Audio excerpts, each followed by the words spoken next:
ছবিয়ে কেতিয়াও মিছা কথা নকয় চাওক এই দৃশ্য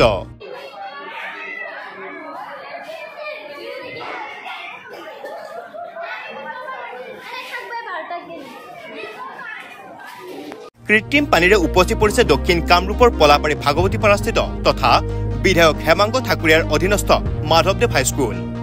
এই বছৰে নহয় প্ৰায় ৩-৪ বছৰে হৈ আহিছে কৃত্ৰিম বান কোনো ধৰণৰ নলাৰ ব্যৱস্থা নোহোৱাৰ বাবে হৈছে কৃত্ৰিম বান বানৰ ফলত খেল ধেমালিৰ বাবে ঠাই নোহোৱা হৈছে ছাত্ৰ-ছাত্ৰীৰ পানী গছকি ছাত্ৰ-ছাত্ৰী আহিবলগীয়া হৈছে পাঠদানলৈ বাৰম্বাৰ বিভাগীয় কৰ্তৃপক্ষ তথা বিধায়ক হেমাংগ ঠাকুৰীয়াক আবেদন নিবেদন কৰাৰ পিছতো পোৱা নাই সুফল ব্যৱস্থা আকৌ এজাক বৰষুণ আহিলেই বিদ্যালয় গৃহত সোমাব পাৰে পানী আমাৰ এই বাতৰি পৰিৱেশনৰ পিছত বিধায়ক হেমাংগ ঠাকুৰীয়াই কি ব্যৱস্থা গ্ৰহণ কৰে সেয়া হ'ব লক্ষণীয় নমস্কাৰ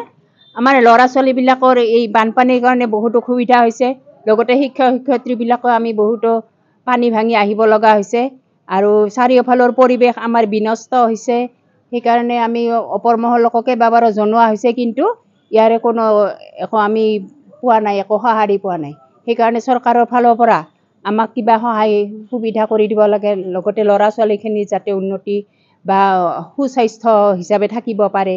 ক্লাছ কৰিব পাৰো আগত পৰীক্ষা আহি আছে যদি বৰষুণ এজাক আহি যায় আমাৰ ৰুমত পানী সোমাব কেনেকৈ ল'ৰা ছোৱালীয়ে পৰীক্ষা দিব তাৰ কাৰণে কিবা ব্যৱস্থা কৰি দিলে আমাৰ ভাল হয় চৰকাৰে কিহৰ কাৰণে বানপানী হোৱা বুলি আপুনি ভাবে এইখিনি তাৰমানে বেছি দোৱা ঠাই এই এৰিয়াটোৰ এইখিনি বেছি দোৱা ঠাই সেইকাৰণে ইয়াতে পানীখিনি জমা হয় ইয়াতে পানী ওলাই যোৱাৰ ব্যৱস্থা নাই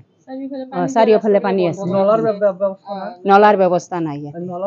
চৰকাৰক কি ক'ব বিচাৰিছে চৰকাৰক অনুৰোধ যাতে এইখিনি আমাক কিবা ব্যৱস্থা কৰি দিয়ে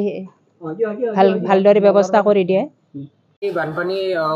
দীৰ্ঘদিন ধৰি বৰষুণৰ ফলত হৈছে যিহেতু আমাৰ ইয়াত নালা বা বিলৰ ফালে পানী ওলাই যোৱাৰ ব্যৱস্থা নাই তাৰ কাৰণে আমি ছাত্ৰ ছাত্ৰী তথা বিদ্যালয়ৰ কৰ্মচাৰীসকলে নানা অসুবিধাৰ সন্মুখীন হ'বলগীয়া হৈছে বিগত বহুত দিন ধৰি আমাৰ বিদ্যালয় যি উপস্থিত ছাত্ৰ ছাত্ৰীৰ সংখ্যাও কমি যায় আছে পানীৰ বাবে বিভিন্ন বেমাৰ আজাৰৰ সৃষ্টি হৈছে আমি প্ৰশাসনক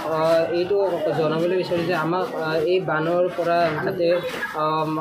যি অসুবিধা আছে সেইবিলাক আমাৰ পৰা আঁতৰাই আমাক ইয়াত পাঠদান কৰাত যাতে সহায় কৰে এইখিনিয়ে আমি বিচাৰিছোঁ যিহেতুকে নলাৰ ব্যৱস্থা নাই বুলি কৈছে নলাৰ ব্যৱস্থা কৰি দিব লাগে চৰকাৰক তুমি কি ক'ব বিচাৰিবা আমি এই অসুবিধাৰ আমি ফলাফল বিচাৰোঁ যেনেকৈ কি নহওক আমাক মানে যাতে ভালদৰে পাঠদান কৰিব পাৰোঁ বিদ্যালয়ৰ উপস্থিতি আগৰ দৰে হওক তাৰ কাৰণে আমি বিচাৰিছোঁ তো এইখিনিয়ে ক'ব বিচাৰিছোঁ পলাবাৰীৰ পৰা জিতুমণি শৰ্মা ৰিপৰ্ট নিউজ এনি 365 Stay informed, stay ahead. News Any 365.